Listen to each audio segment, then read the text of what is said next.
Hey, what's up, y'all? Y'all know my slogan. I don't know it all, but I know what I've been through.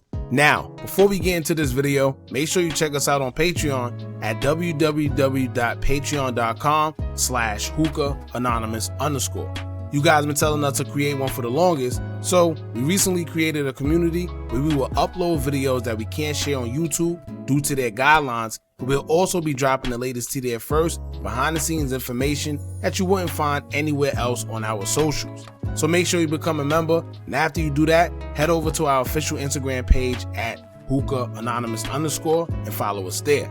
Now, without further ado, let's get into what you guys came here to see. Now, okay, y'all, it's pretty much official.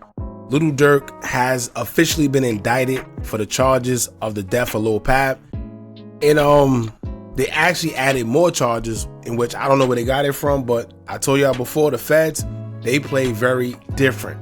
One thing about the feds, they're going to present some evidence to you, and just know that that's not the only evidence they have. One thing about the feds, like I told y'all before, they don't come asking you, did you do this or not? They come with evidence, and they come with plea deals or whatever time that they want to give you, and that's that. Now, if you decide to fight it and take it to trial because you see whatever evidence that they present at that time you think is weak, all until you get into trial and you realize that they have way more than you thought. But at that time, it's way too late, and if you blow trial, you get way more time than you was originally going to get with the plea deal. So in a nutshell, the feds are nothing to play with. And if you find yourself in a situation involving them, I just don't know what to tell you. Alright, now in Lil Durk's situation, as y'all know, he's been accused of playing a role in Quando Rondo's affiliate Lil Pab's death. And there's been a lot going on since the news came out, right? Lil Durk has been accused of a whole bunch of things, whether it's M for hire, paying this person to do this, running the criminal enterprise, and at first, it was just rumors. However, these rumors have turned into actual charges now, being that he has been indicted for the case. Now, in most cases, if they pick you up for whatever crime that you committed, they have a certain amount of time until they indict you, and usually if they indict you, that means they're serious because they have actual evidence against you and they're looking for time.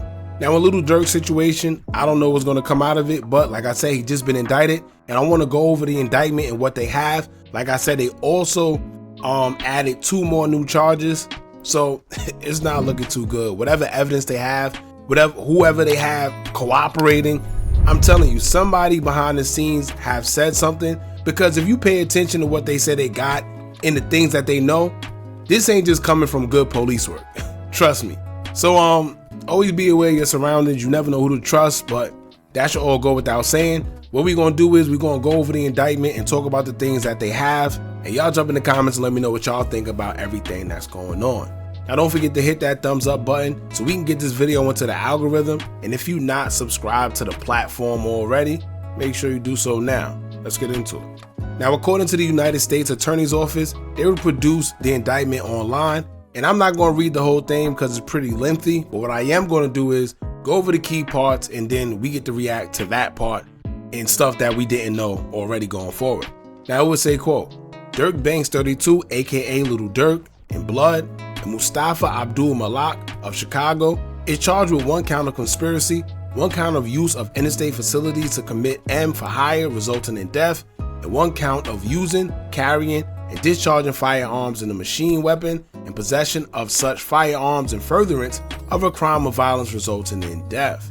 The indictment adds 2 felony charges against Banks, who previously was charged via criminal complaint in this case. The 4-count superseding indictment returned late Thursday adds Banks as the lead defendant to a previous indictment returned October 17th in charging the following defendants in connection with the August 2022 M. Now, like I said, keep in mind, y'all, they said he's the lead defendant, which means through all this, I don't know if that's pretty much them putting everything on him or mean he's going to suffer the worst consequence, but however, they said he's the lead defendant. And it seems like they're targeting him this time for sure. Now it says Kavon London Grant 28, aka Cuz and Vonnie of Atlanta, DeAndre Dontrell Wilson 33, aka Didi of Chicago, Keith Jones 33, aka Flocka of Gary, Indiana, David Brian Lindsley 33, aka Brown Eyes of Addison, Illinois, and Asa Houston, 36, aka Boogie, of Chicago. Banks was arrested on October 17th near Miami International Airport after law enforcement learned that Banks had been booked on multiple international flights. A federal magistrate judge in Miami has ordered him jail without bond until he is transferred to Los Angeles for arraignment. All 6 defendants, none of them whom has yet entered a plea to the charges, are expected to be arraigned in United States District Court in downtown Los Angeles in coming weeks. According to the superseding indictment, in 2010, Banks formed an organization called Only the Family, OTF, which amongst other things produced and sold hip-hop music from artists primarily from the Chicago area. OTF also acted as an association, in fact, of individuals who engaged in violence, including in assault, at Banks' direction and to maintain their status in OTF. Now what they're trying to do is paint the picture that OTF is looked at as a music label, but it's really pretty much a hub for criminals to hide behind and perform their dirty work to make it just look good under an official OTF music label. Now before we go forward, let me say this, right? Dame Dash made a very good point in one of his interviews recently when he was speaking on Durk's case. He made a good point by saying a lot of the police target these artists while the music labels get to sit back and reap the benefits while the artists crash out, but they willingly paid these artists knowing that they were pushing the agenda of violence. But the only people that ends up getting the bad end of the stick is the artist. So OTF as a label is looked at as a criminal enterprise. However, OTF the label has a parent company over them in which nothing happens to them, but they're paying Lil Durk and the OTF label mates to further push the agenda of committing crime. And when things go down, they don't get no consequences from it. All they do is sit back and collect and then go on to the next artist when one goes to jail or sometimes even lose their life. Now when it comes to this indictment, let me say this. If you take down the head, the body will follow, right? With Durk being taken down, who's left to support the other guys, whether it's lawyer fees or whatever else needed financially to fight these cases?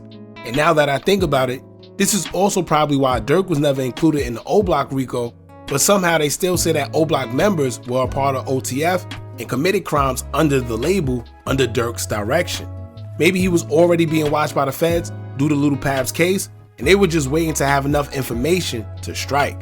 And I assume once they noticed he had a bunch of flights booked at once, they feared he would try and flee from their jurisdiction and close in on him before he could leave. And maybe that's why they also gave him no bond.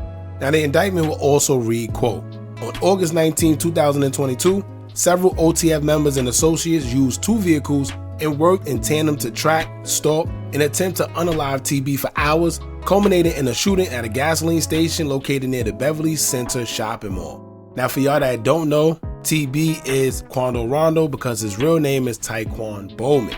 Now it said that the co-conspirators used multiple guns, including a machine gun, and fired at least 18 rounds at TB's vehicle, striking and unaliving the victim identified in court documents as SR, who was TB's family member who had been traveling with TB. SR is Lil Pab. Now it says Banks allegedly ordered TB's M, and the hitman used money from Banks and OTF related finances to carry out the hit. Bank and flight records show that an OTF member and close associate of Banks coordinated and paid for 5 co-conspirators to travel from Chicago to California on the day before the M. Around the time the one-way flights were purchased, Banks told the OTF associate booking the flights, "Don't book no flights under no names involved with me." The same day the hitman traveled from Chicago to California, Banks also traveled to California in a private jet with another conspirator, Kevon London Grant, 28, aka Cuz and Vonnie. Later that day, Grant allegedly purchased ski masks for the shooters to use to commit the M and paid using a credit card in Banks' name for the other co-conspirators' hotel room. Alright y'all, so pretty much that's it. It's the same information included in the indictment that we already knew they had, but like I told y'all before, when it comes to the feds, they're not going to indict you without them having proper evidence or whatever they hand out the time that they're trying to issue you.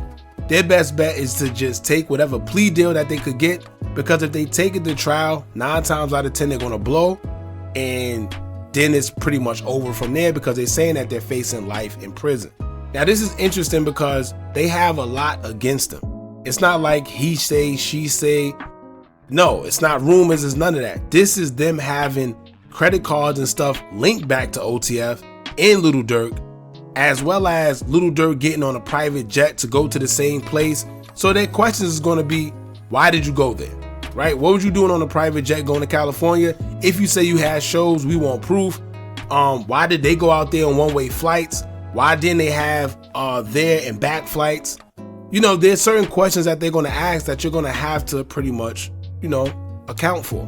Not to mention, even if Lil Durk is off, right? He still got to answer for his credit cards and stuff being used for the suspects, right? So they say, man, when you the boss, at the end of the day, you're going to have to take a loss sometimes, and sometimes that loss could be pretty hefty, right? Now, I see Big Mike, who is Wooski's brother. He mentioned that 9 times out of 10, Durk is going to find somebody to take the rap for him, right? However, this time, this ain't just some regular case, y'all. 2 things start to play a factor in all this going on, where you can't just put it on somebody without feeling any type of remorse. I'm going to tell you why. Now, if these crimes were with somebody that he didn't care about, or, you know, somebody younger, or somebody he really don't know like that, it's easy for him to go to them and say, well, listen, I need you to take this for me, and, you know, X, Y, and Z. But he's been caught up with people that are very close to him, so it's hard to just approach them and tell them, well, listen, I need you to take this. Imagine going to one of your best friends and saying, listen, I know you didn't X, Y, and Z, but I need you to take this 20, 30, 40 years and be away from your family. Yes, you have a kid, but I need you to take this, right? It just don't happen like that. And not to mention, other than just having those type of relationships with them guys where not just associates, they're friends, you know, they seem like they have a pretty neat case to where they have evidence where they're saying that Lil Durk's information, financial this and stuff was included. So he's definitely going to have to defend himself when it comes to that. We got you for M for hire. And let's say you try to tell us that you don't do that. Then why was your credit cards, or why anything financial linked to OTF is sitting here paying for the suspects that we got, right? If you say you got nothing to do with them, then why is your financial records coming up whenever something was paid when it comes to these suspects? So I don't know, y'all. It's very tricky. And like I always tell y'all, we don't wish jail or death on nobody. It's very unfortunate no matter which way it goes, because you know, these guys have kids, they got lives, and they got people that they take care of. However, I see a lot of people say things like they haven't seen so much people so happy that someone is going to jail. And that's not the case. It's the fact that these guys literally be telling on themselves, and when things hit the fan, they point fingers, right? Nobody takes accountability. Durk himself is in a bunch of songs saying things like, I don't want that one, I want the one I paid for. Or you can believe whatever you want, I got your folks here, right? And it's not that people are happy. I think it's more so people are wondering how this didn't come sooner. Because in this new generation of music, it's like everyone just has to tell you about crimes being committed, whether it's on social media, IG lives, music, etc. It's nothing like the old days, man, but I guess this is the times we're living in. You even got one of the, I'm not gonna say no names, but in his song saying, you know, I kill people. What? Yeah, at some point you think some of these are parodies, but these are really the times we're living in, y'all. Y'all jump in the comments, let me know what y'all think about this. Don't forget to like, comment, share, and subscribe. Hit that bell so you're notified every time we drop new content. And remember, as long as you keep on watching, I'm gonna keep on dropping. And I'm out.